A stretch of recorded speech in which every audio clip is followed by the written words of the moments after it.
Perkembangan mengenai kasus pembunuhan mahasiswa UI oleh seniornya. Universitas Indonesia membunuh juniornya karena ingin menguasai barang berharga milik korban. Mahasiswa UI yang dibunuh oleh kakak seniornya.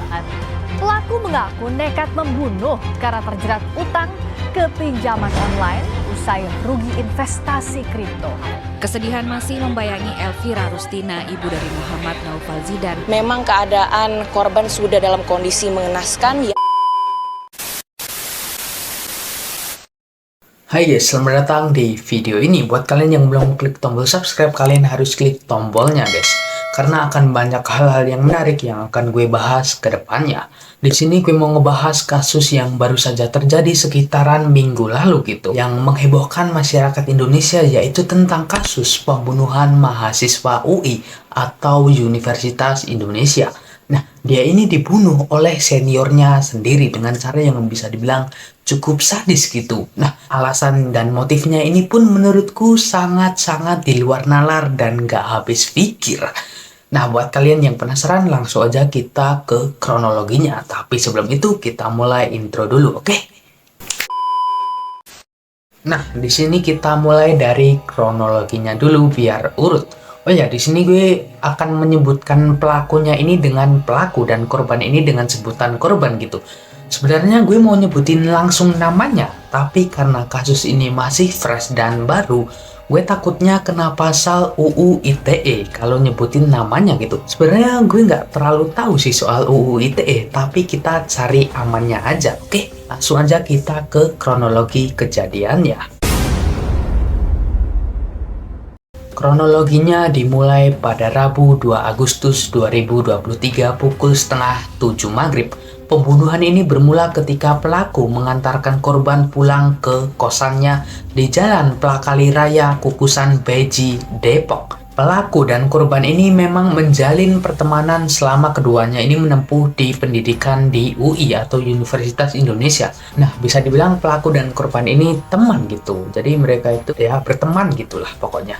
Namun, pelaku ini sudah menyimpan pisau lipat di dalam jok motornya. Setelah tiba di kosan korban, pelaku ini mengambil pisau lipat dan memasukkannya ke dalam saku celananya. Keduanya ini disebutkan sempat mengobrol di dalam kamar kos. Setelah berada di dalam kamar kos, pelaku dan korban ini mengobrol-ngobrol gitu. Pada saat itu, pelaku mau pulang dan langsung mengeluarkan pisau dari dalam kantong celananya. Selanjutnya, ditusukkan ke bagian badan korban.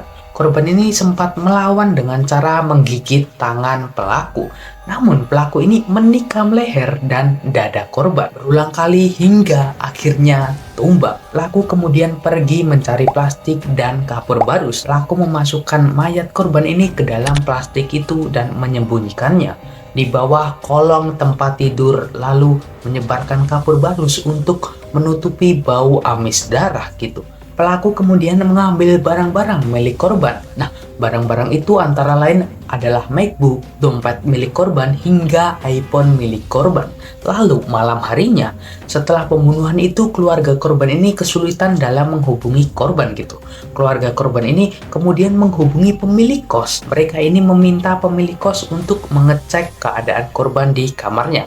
Namun pemilik kos ini tidak melihat si korban. Mereka awalnya ini beranggapan kalau korban ini mungkin tidur di rumah temannya gitu. Lalu kita ke Kamis 3 Agustus 2023 atau keesokan harinya, pihak keluarga ini terus menghubungi si korban ini karena tak menerima respon dari korban. Akhirnya pihak keluarga ini meminta Teguh Setiaji yang merupakan paman korban untuk mengecek langsung keesokan harinya. Dan kita masuk ke Jumat 4 Agustus 2023 pukul 9:15 WIB. Paman korban yaitu Teguh Setiaji ini mendatangi kos atas permintaan ibu korban. Setibanya di dalam lokasi, Teguh ini melihat kondisi kamar kos yang terkunci gitu. Kemudian Teguh ini mendatangi pemilik kos untuk meminta kunci serep dan membuka pintu kamar korban. Nah, ketika dibuka, Teguh ini melihat kondisi kamar kos yang berantakan dan menemukan beberapa kapur barus yang berserakan. Teguh kemudian mengecek ruangan dan menemukan plastik hitam yang ternyata berisi mayat keponakannya. Melihat hal itu, mereka langsung melaporkan kepada pihak polisi. Lalu siang harinya, setelah mendapatkan laporan penemuan mayat itu, pihak kepolisian mendatangi TKP dan mencari keterangan saksi gitu. Kurang dari 3 jam, polisi ini berhasil menangkap pelaku. Pelaku kemudian ditetapkan sebagai tersangka dan dijerat pasal pembunuhan berencana. Pelaku ini juga terancam hukuman mati gitu. Nah, dari pengakuan si pelaku, ia tega membunuh juniornya sendiri karena rugi dalam berinvestasi kripto dan terjerat pinjaman online atau pinjol. Ia berniat merampok harta benda milik korban ini sehingga utang pinjolnya ini bisa lunas gitu. Dia ini sebenarnya tidak ada masalah dengan si korban ini. Dia ini tidak punya masalah dan dendam gitu kepada korban ini. Kelakuannya ini disebabkan karena pelaku ini sudah putus asa dengan hidupnya yang terjerat pinjol dan rugi kripto sebesar 80 juta rupiah. Nah, dari pengakuannya juga, rencananya ini baru muncul ketika dia ini mau mengantar pulang di hari Rabu sebelum kejadian, kata si pelaku ini. Nah, dari kasus ini bisa disimpulkan motif pelaku ini karena rugi kripto sebesar 80 juta dan terjerat pinjol gitu. Lalu dia ini nekat menghabisi juniornya sendiri dan merampok harta bendanya. Jujur aja setelah gue baca kasus ini itu agak ngeri-ngeri sedap gitu. Karena masalahnya sendiri ia tega menghabisi nyawa orang lain. Dan orang lain itu adalah juniornya sendiri yang mungkin dia ini teman dekatnya gitu. Dan juga pelaku ini tidak punya masalah atau kedendam kepada si korban ini. Mendengar kasus ini gue agak parno gitu sama teman-teman gue yang punya utang. Apalagi main slot dan terjerat pinjol gitu. Nah, buat kalian guys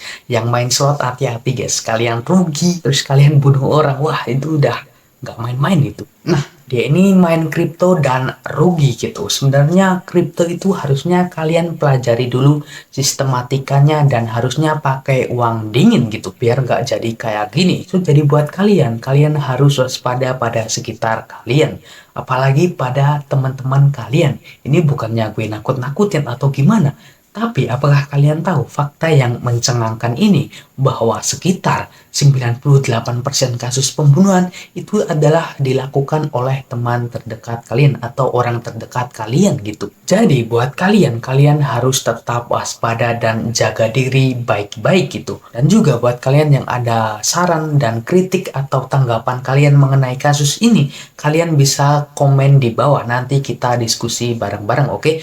Dan juga jangan lupa subscribe channel ini. Saya Mr. Akpras pamit undur diri dan say goodbye.